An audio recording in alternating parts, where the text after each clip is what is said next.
judge, yeah. And these police officers, they're the ones that will come outside of the courtroom and call out your name. And my dad's going over there. Well, we don't know where your dad's gonna be, but he'll be there somewhere.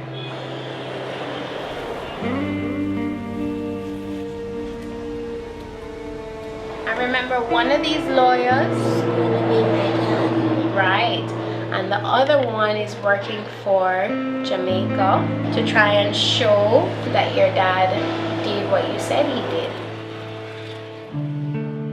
This young girl lives in Jamaica, a Caribbean nation that is rich in culture and history but struggles with poverty and crime. Her home is in one of the impoverished inner-city communities of Kingston, the country's capital. Although extremely creative and full of promise, these volatile communities can be very dangerous for a child. This young girl, she's 10 years old. She had been raped on 2 occasions previously by her father. Jodie Ann Bowie is counseling the girl as part of the Children in Court program. It was created because child victims of crime can be traumatized a second time when they enter the courtroom.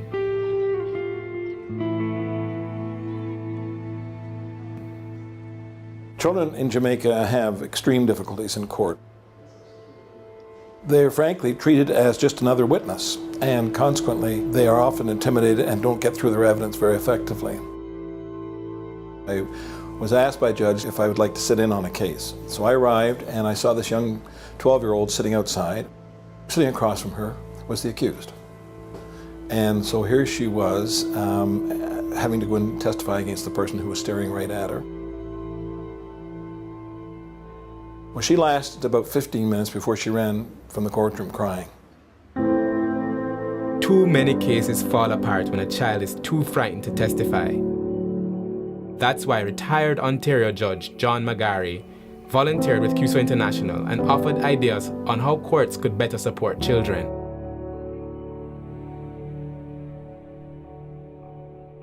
It's recognized that fundamentally you have to have a justice system that works in order for the rest of society to operate. For the most vulnerable, no access to justice can have tragic consequences.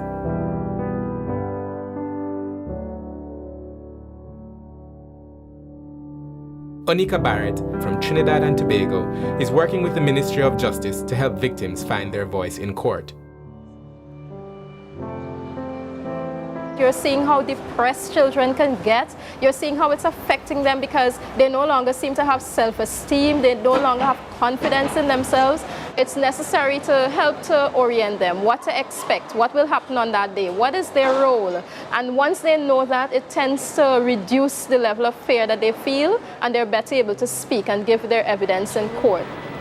And you know that when he's there, he won't be able to hurt you, right? And he won't be able to trouble you or do anything bad to you. Everybody right there is watching me to keep safe. Exactly. We're all watching you to keep you safe and to protect you. And that's what we're all there for. All the police and mommy and me, we're going to be there to protect you and to support you so that you don't have to feel as scared. And remember, we said anytime you're feeling nervous, just take some deep breaths.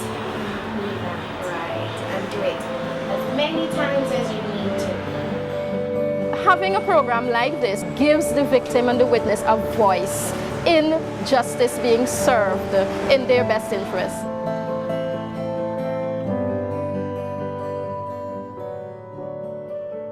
Raphael Tahan is a volunteer from Montreal, serving with the group Jamaicans for Justice.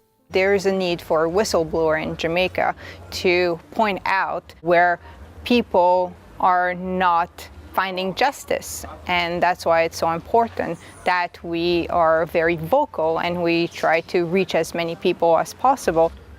We try to find ways to advocate and to make children's rights a little bit more visible in Jamaica. We try to find different ways to promote children's rights in the media, to make it a focus for the Jamaican government.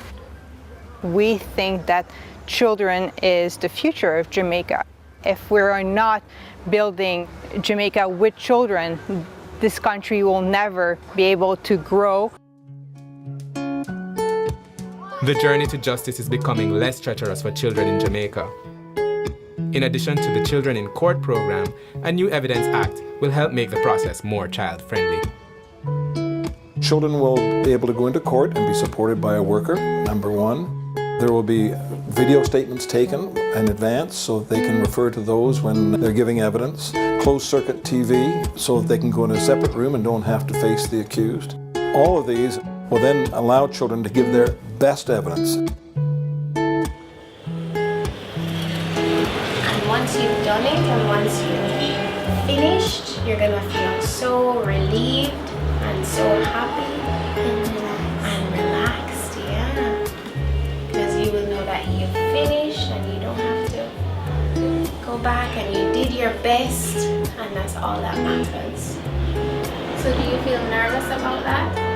A little. A little. But I'm getting stronger already. You're getting stronger already.